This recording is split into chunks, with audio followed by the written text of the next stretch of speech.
નમસ્કાર. NEET UG 2026 પરીક્ષાની અધિકૃત જાહેરાત આવી ગઈ છે. તો ચાલો આપણે સાથે મળીને એની દરેક વિગતને એકદમ સરળ ભાષામાં સમજીએ. તો આપણે આ 5 મુખ્ય મુદ્દાઓ પર વાત કરીશું, જેથી અરજી કરવાની આખી પ્રક્રિયા એકદમ સ્પષ્ટ થઈ જાય. તો શરૂઆત થઈ ચૂકી છે. નેશનલ ટેસ્ટિંગ એજન્સી એટલે કે NTA એ નીટ 2026 માટે સત્તાવાર નોટિસ બહાર પાડી દીધી છે. મતલબ કે હવે સફર શરૂ. પણ આટલી મોટી સફરનું, ડોક્ટર બનવાના સપનાને સાકાર કરવાનું પહેલું પગલું કયું છે? હજારો વિદ્યાર્થીઓ માટે આ પ્રક્રિયા ક્યાંથી શરૂ થાય છે? બધું જ શરૂ થાય છે અહીંથી, આ એક દસ્તાવેજથી. આ છે 8 ફેબ્રુઆરી 2026ની અધિકૃત જાહેર સૂચના. અરજીમાં કોઈ ભૂલ ન થાય એ માટે આમાં લખેલી દરેક વાત સમજવી બહુ જરૂરી છે. પણ નીટ પરીક્ષા આખરે છે શું? ચાલો જોઈએ કે આ એક જ પરીક્ષા મેડિકલ ફિલ્ડના કેટલા બધા દરવાજા ખોલી શકે છે. જુઓ, એક વાત એકદમ સાફ છે. નેશનલ મેડિકલ કમિશન એક્ટ મુજબ ભારતમાં કોઈપણ અંડરગ્રેજ્યુએટ મેડિકલ કોર્સમાં એડમિશન લેવું હોય ને તો એનો એક જ રસ્તો છે, નીટ યુજી. બસ આ એક જ પરીક્ષા છે જે બધા માટે દરવાજા ખોલે છે.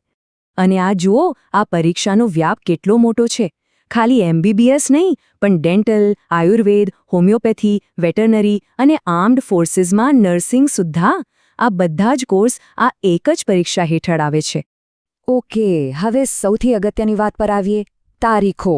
એક પણ તારીખ ચૂકાય નહીં એનું ખાસ ધ્યાન રાખવું પડશે. તો ચાલો બધી તારીખો નોંધી લઈએ. અને આ છે એ તારીખ જેની આસપાસ બધી તૈયારીઓ ગોઠવાશે. 3 મે 2026, પરીક્ષાનો દિવસ.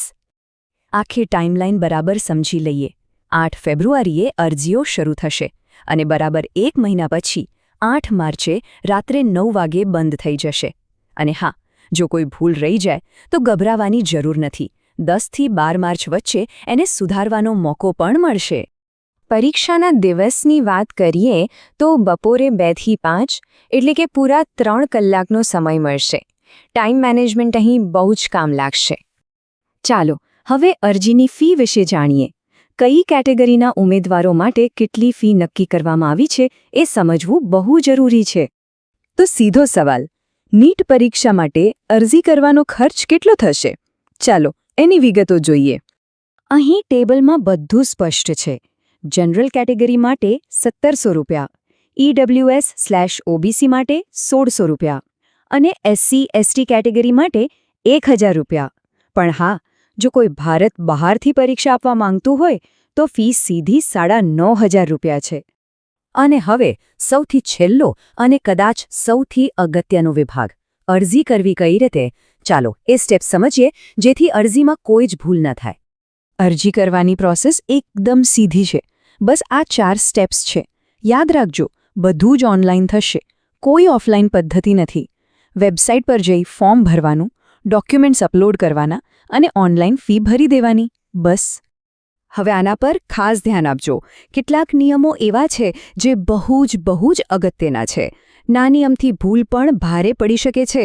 જેમ કે એક ઉમેદવાર ફક્ત એક જ અરજી કરી શકે છે.